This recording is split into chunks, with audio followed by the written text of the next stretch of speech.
So last week, Chris and I shared with you stories about a really wonderful organization based in the Merrimack Valley. It's called the Kindness Collaborative, and they do all sorts of random acts of kindness to help their neighbors in need. Hey, Carrie, they supply meals, clothing, toys, you name it. They do everything. You might say there's a lot of superheroes volunteering for this nonprofit, but there's one in particular who hits the road to lift spirits during COVID.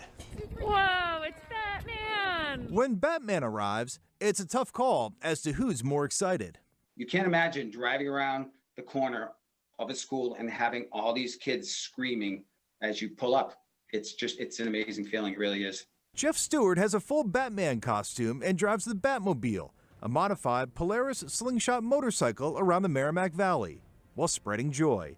His very first visit was to 5-year-old Jacob Hernandez of North Andover. Jacob is battling leukemia, and his aunt says meeting the Cape Crusader really cheered him up.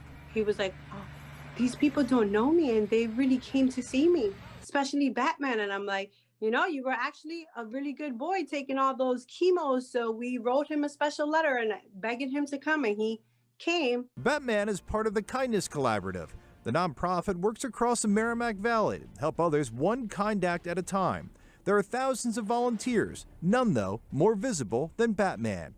A few weeks ago, he made a special home delivery to a 6-year-old Andover boy after his Batmobile was stolen.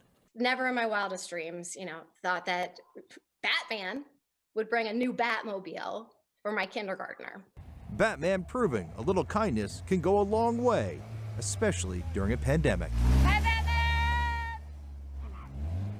Well, Batman doing some great work there. And Carrie, so far he's made 27 visits in just the past 2.5 months, all outside while socially distancing. Important note there. And Chris, we were talking about this. So Batman, he wanted to be like a public service, right? Reminding kids to wear masks and wash their hands.